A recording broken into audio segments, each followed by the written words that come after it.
My name's Jane Kevin and I'm a retired GP.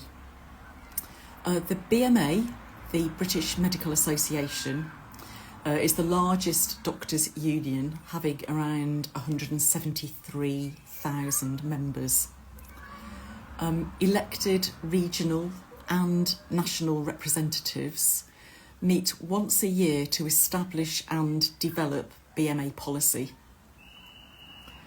When an issue, called a motion, is debated and passed by this representatives body, it becomes BMA policy.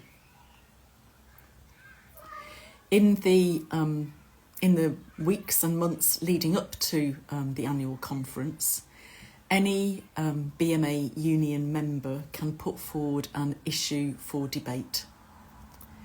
The agenda committee then selects which of those motions will be debated at the meeting and then put to a vote. Last year, several motions relating to Israel-Palestine were submitted by members, but the agenda committee didn't select any of them for debate and vote at the annual meeting. This year, at the annual representatives meeting in Liverpool between the 23rd and 25th of July, so before that meeting, 45 out of 467 motions put forward by members related to Israel-Palestine, and the agenda committee selected 3 of them for debate. And I'll literally just read what the agenda programme said about these motions, how they were presented in that programme. So the first of the 3 motions referring to Israel-Palestine was motion number 41. That this meeting believes that criticism of the actions of the State of Israel in Gaza is not, per se, anti-Semitic. After debate, this passed the vote and becomes a BMA union policy. The second of the 3 motions was motion number 42, and this was submitted by the Medical Students' Conference, and it's in 5 parts. That this meeting affirms the right of healthcare professionals and medical students to criticise states, governments or institutions for actions that contravene international law. This meeting, part 1, acknowledges that medical students advocating for Palestine have been the subject of disciplinary action by their medical schools and calls on the BMA to lobby medical schools to not penalise and censor Palestinian advocacy. Part 2. This meeting is concerned about the rise of anti-Semitism on campus and calls on the BMA to develop robust safeguards in order to systematically differentiate rightful advocacy for Palestine while protecting Jewish people. Part 3. This meeting calls on the BMA to support medical students and healthcare workers undergoing disciplinaries for raising awareness of humanitarian crises and to support them both pastorally and by protecting their rights. Part 4. This meeting demands that any punitive measures taken against healthcare workers and medical students for such expressions be immediately revoked. And part 5, this meeting calls on the BMA to issue clear guidance to protect the freedom of expression and advocacy of its members in line with international human rights standards. All all parts of this motion passed the vote and will become BMA policy. The third motion relating to Israel-Palestine was motion number 43.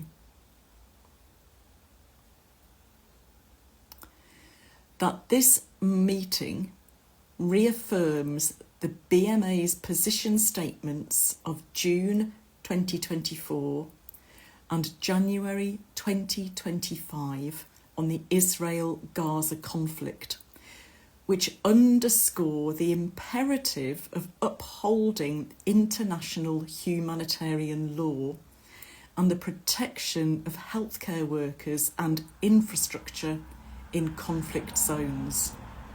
And Part 1 condemns in the strongest terms the systematic destruction of hospitals in Gaza and the killing of over 1,000 healthcare workers since October 2023 as grave violations of international law and an affront to medical neutrality.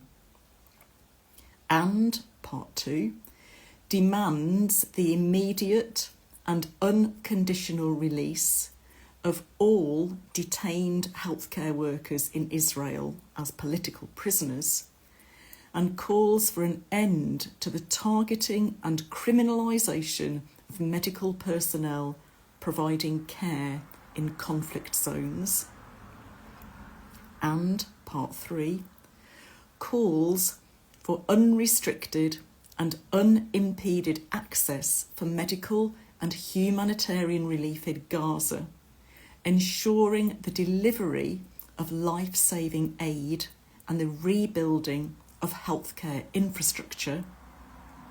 And Part 4 urges the UK government to actively support the International Criminal Court and the International Court of Justice in their investigations and prosecutions of war crimes, crimes against humanity, and genocide, including holding to account any medical professionals who have participated in or facilitated the torture or mistreatment of prisoners.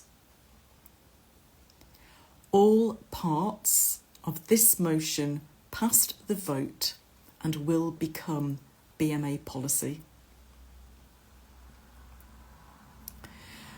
As well as motions selected in advance, delegates at the meeting can submit emergency motions.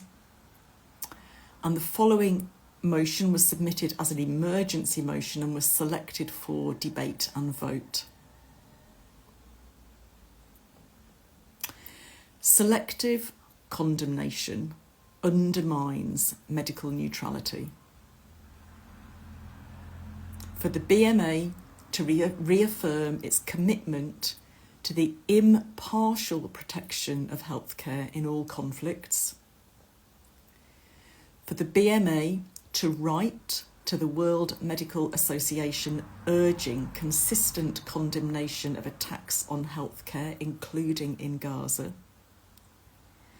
And for the BMA to suspend engagement with the Israeli Medical Association, the IMA, until it affirms medical neutrality and condemns attacks on healthcare in Gaza. This motion also passed the vote and will become BMA policy. So a lot was achieved at that meeting, but there's more work to be done. All medical associations need to boycott their Israeli equivalent, break off ties until they condemn the destruction of Gaza's healthcare.